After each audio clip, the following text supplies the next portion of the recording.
Oh, my trousers are tight today. Great.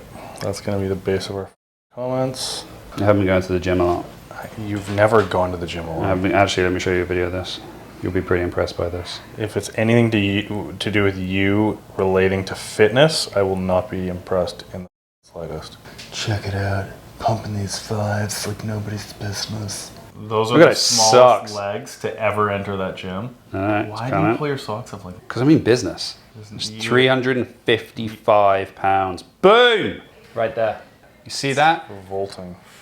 As if it is nothing. I even did heavier after that as well. Can't handle it, Jay. Welcome back though for another Sharp Stories. Revolting. Yeah, if you remember the title. If you remember the title, Faubourg Coffee today, a new place, the new kid on the block. Is it Faubourg? Faubourg? It's Faubourg, yes. It's a new Opus Hotel location. They've been around for quite some time. Lovely, lovely. Sponsored today by Faubourg, I'm going to say. Let's see if they can. We'll go as far to say, yeah. How about that? This video is pulled down in a week. Yeah, so today, interesting conversation, something we haven't spoken about too much before. Actually, I don't think I remember any time we've spoken about it. I spoke about it 2 weeks ago. In great detail. Did you? Briefly, yeah. So that means you didn't speak about it at all with any relevance. Selling at a loss. Oh, that I didn't talk about. No. What did you think the video was about? A good time to buy up, which is what that topic leads into. So selling at a loss, no one ever wants to do. So there's, like we talked about earlier, there's a real loss and then there's an assumed loss. So a real loss is actually and authentically buying at $1 million and selling at $950. The authentic loss is when people say, oh, I've missed the peak, so I'm 10% down from the peak, so I should wait and I should hold on, because they're assuming they've lost 10%. Even though, Jay. That's an unauthentic loss. An unauthentic loss then. Oh God, you and your words. Even though you could have bought at 500,000, it could have gone up to say $1 million in the peak, and now it's just down to 950. You're still up. Forbid. I know, you're still up 450,000, and it seems very obvious when we say it just as words straight to a camera, but it is very, very common. A lot of people feel that they miss their opportunity, and so they want to sit and they want to wait because, of course, everyone wants to time the market and nobody can time the market. So once you get over the fact that you cannot pick tops or bottoms of markets, you know one person who can pick tops and bottoms of markets, however. That day trader friend of ours, Dean. Anyway, once you realize that, then you come to the reality that if you don't have an authentic loss on your hands, you're just not selling it the day of absolute peak, and it's only $50,000 below the $1 million peak. You're still in an amazing position, having bought at 500,000 in this case. So you are well in the green. That's an English saying, isn't it? Well, that's well. So with that, we want to clear the air and then focus exclusively on the next step. So that's a normal one. An actual loss can even make sense if the next step is, we'll say, needed. And in this falling market, we're going to have a lot of people that are in these shoes. And I just think we're here to bring a positive light that you shouldn't feel so bad about doing so. Yeah, and there's a few reasons when I would say to do so. So the first one is pretty basic. If where you live right now is very difficult to live, you've got a large family, you tried to do a Jay McInnes here and raise a family of 5 in 600 square foot apartments. It was 820 square feet. It was actually 861 square feet. An amazing 2-bed, 2-bath layout, I'll have you know. And she is boldly unrealistic in her expectations of life. I will just caveat that way. Continue. No, you were like packed like sardines in there. Because she has too much stuff. We could have made it work. Okay, this is a domestic between you and your wife, not us and the people. You can pick that. You can argue about that later and lose on that later. Packed in like sardines in too small of a space. And you need to move up in order to enjoy a way of life. We always talk about real estate as a long-term investment. And so when you're looking at that situation in the long term, it's not really sustainable. So there's that side of things as well for the functionality of it. Another side is if you have an investment opportunity. So if there means selling, and I think a lot of people do this, a lot of people get caught in their net worth and their whole overall, like, okay, it was $1 million and I've sold it for 2 million. Yay, I made $1 million. Or, oh no, it's $1 million and it was $1 million, I'm now selling it for 900,000. If it's a fantastic opportunity in terms of an investment for the longer term period, i.e. it's going to bring you in maybe some fantastic passive income that's going to really help with your monthly bills and make life a lot easier for you, then maybe it's worth selling at a loss, depending on that opportunity. You're dying to talk, so say it. I was just going to say that's a perfect example. Thank you, Jay. Gateway into everyone thinks they're an absolute investment genius when the market is going up. Yeah. So when the arrogance and the ego clears from that equation, a lot of the time, I'm not going to speak on the investment side, I'm going to speak on the principal residence side, because that's, as you've just highlighted, an experience that I have had. Endured, if you will. Wasn't necessary to take, but that's a whole other story. We now, as we're in a falling market, once we get over the hurdle of, okay, this is worth doing for whatever reason it is, we then look at the analytics behind this decision. And when we're seeing, let's say, general market numbers falling, it's always microed into downtown condos or Fraser Valley detached or whatever. They've got their own, but there's also kind of blanket falling of values, which we've seen since the rates have gone up. So as was that a speed the hell up? I'm waiting for you to get to the point. The point is, this is a very good opportunity to look at when you're buying up, the percentage loss is a bigger piece of, is a bigger dollar sign on the upside than you're potentially losing on the downside. So if you're down 10% on 600 and down 10% on $1 million, obviously that 10% dollar value is substantially larger on the bigger product. So even when potentially losing, it can make monetary sense to buy up right now. And I would go further as to your point, exactly that. And we're even in a market right now where, especially if you're looking at upsizing, the likelihood is if you're, say, down 10% on your condo, houses are not just down 10% themselves. We gave the example last week. 23%. 23%. So you're still gaining not an even amount of loss in terms of percentage. You're gaining a larger percentage on what you want to upsell yourself to. And this goes almost to the reverse of the point that we were talking about at the start of the video here, where I'm going to re-come around to it. But even if you buy now, and again, you're in it long term, and you bought it a little bit more expensive than what it will come down to, in 10 years time, are you going to be upset that you only gained 80% in value instead of 90%, for example? No, you're going to be over the moon. Yeah, and I think that goes back to focusing on the bigger picture, the longer term. A nagging wife who wants more space and is under the impression that she needs more space, not just wants it. I know the term is usually bros before significant others, but I'm going to agree with your wife on this one. I would like that noted. Keep you that would on as well. Camera. I agree with Mika. So there's a lot of value in today's market. For example, the downtown market, as we saw in some cases, has increased as of late. And let's say at worst is broken even or minimally below. And the Fraser Valley example, the Coquitlam example, or Port Coquitlam or wherever it was down 23%. So there's a huge gain, even if you're losing on paper, and you have the financial flexibility, obviously, to make that jump. There's a huge opportunity there.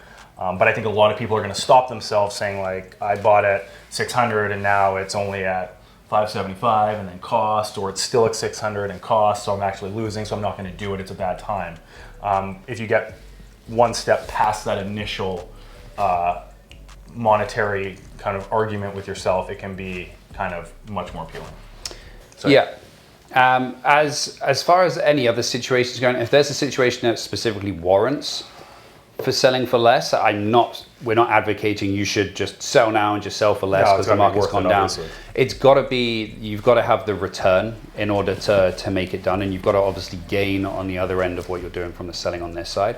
But it's not always quite as black and white as you should always do this or you should never do this, and there's a lot more to it.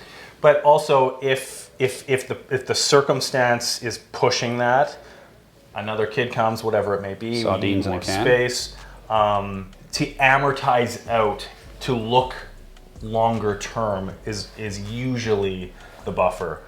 We like to move every 5 years. Well, maybe you have to move now because there's a kid coming or a job or something, and maybe if you hold 7 years next time, but your lifestyle is now, you're on board with the wife, it makes more sense still. So thinking a bit outside the norm, that you can still, there's advantages to making moves in the current market. It's not all negative because the market's down. Yeah, and I know a lot of people talk about whether it's investments in real estate or stocks or just investments overall. It's kind of like as much as possible, profit as much as possible, put in as much as possible, and I get that. But there also has to be a level of functionality in actually living. Specifically with principal residence, of course, yeah. So we're big advocates in that as well. Like, yeah, it's all well and good to just look at it on paper perspective, but what is your life actually like on a day-to-day basis? Which is, I think, trumps all the numbers personally. I've seen people that have purchased the biggest the bank will let them lend on, the most they can, all the money down, and long term maybe it worked and it paid off financially, but short term, and short term could be 5 years, no vacations, no extracurriculars for the kids, we got to reel everything in just for this one investment. I don't think it makes sense. Yeah, and I think now more than ever, I'm seeing people shopping below what their pre-approval. The bank will always lend you more than you're typically, I think, comfortable.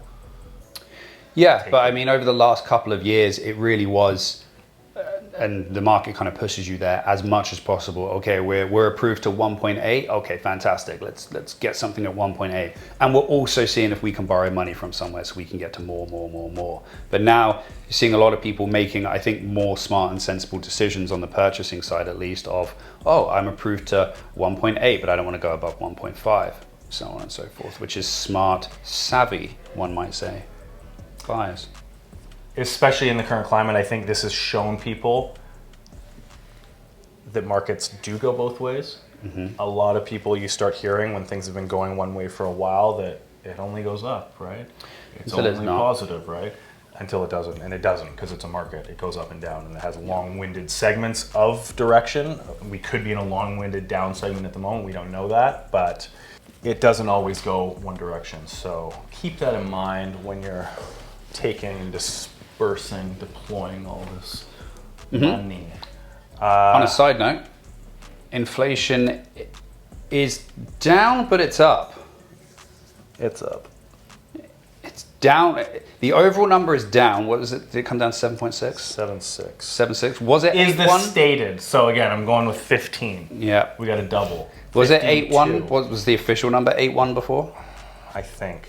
I don't remember. So it's down. Technically, everything is actually, inflation-wise, is actually up other than gas. But because of the adjustment of gas so much, it's actually brought the overall numbers down.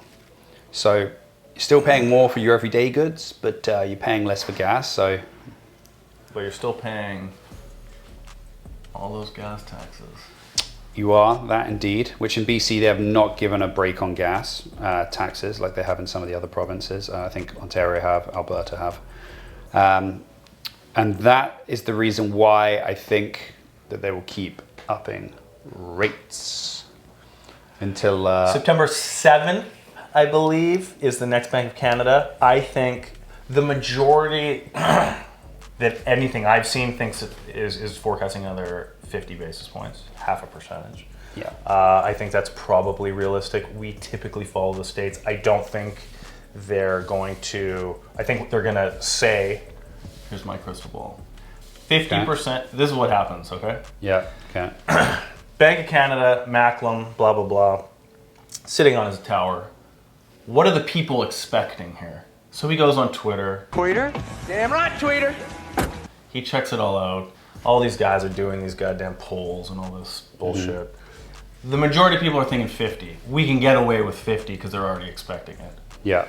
So they throw that in. So I'm forecasting 50 basis points, and they are going to state from this point forward guidance on the numbers that come in.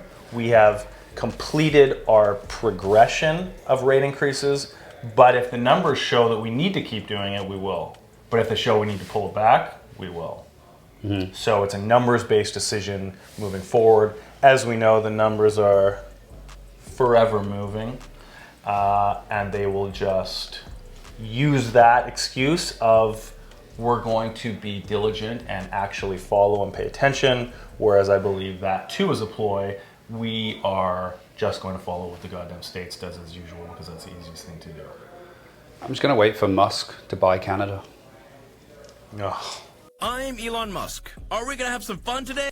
Just a dream. I think the answer is Elon Musk buying Canada when Twitter falls What are we through. worth? It's a subjective question. A few million? But I'd like to think we're worth more than Twitter. I'd like to think. Subjective.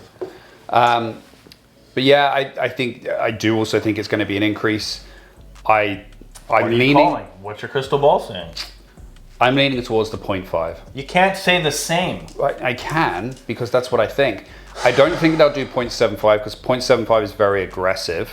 They did the full basis point the last update, which I think they got a lot of backlash for. Do they care if they get backlash? All they do is get backlash. They don't listen to the people. Anyway, so I think they'll do like a 0.5 because especially with inflation down on the official number, it's an excuse. I don't think they're going to call, okay, we've carried out our increases and we can adjust and de-adjust as and when we see fit. That shouldn't even be an announcement because that's just their job. Like that's not, oh, this is circumstance specific. It's just we will adjust interest rates as per the market. That's a constant. That shouldn't be an announcement. Did you say the word de-adjust? Is that a word in England? Did I say de-adjust? Oh yeah. Like our increases and we can adjust and de-adjust as and when we see fit. De-adjust. De-adjust? It should be a good word if it's not. Just keep going. I'll just keep going. Anyway, adjust. I don't think they're going to make that announcement personally. I do think a 0.5 hike though. But then again, would I be shocked if 0.75 came in? No, I would not be surprised if 0.75 came in. There's no de-adjust. Have you spelt it right? There's a good chance. You've got de-just. Oh, wow. There it is. There it is. De-just about traverse. This is no, that's a book name. It's not a word. Meaning, click on it. Click on it. Where? It's for names. It doesn't matter. Doesn't matter. I'm creating my own language, as the kids do these days. Anyway, so that's my call on it. That's what I think is the latest. That's what I think is going to happen. So you're copying me again. Okay. Do we have anything else to talk about? I don't think so. So rather than ramble on, I think we cut it there. Let the people... I like a good ramble. Let the people... You love a good ramble. Let the people carry on with their day. Uh-huh. Okay. Carry on with your day and thank you for your time. Like and subscribe. You never tell them to just kindly like and subscribe. These videos come out weekly and you can also press the bell. That's what all the big guys say. Press the little bell, little notification bell, and you'll be notified when our videos get promoted, produced, published. That's what you gotta start saying. Have some dedication. Do those things. Thanks, guys. If you say it nonchalantly, they don't care. No, threaten on a camera. Just a little bit I of will firmness. find you. Do those things and I will not find you. De-just. Good word.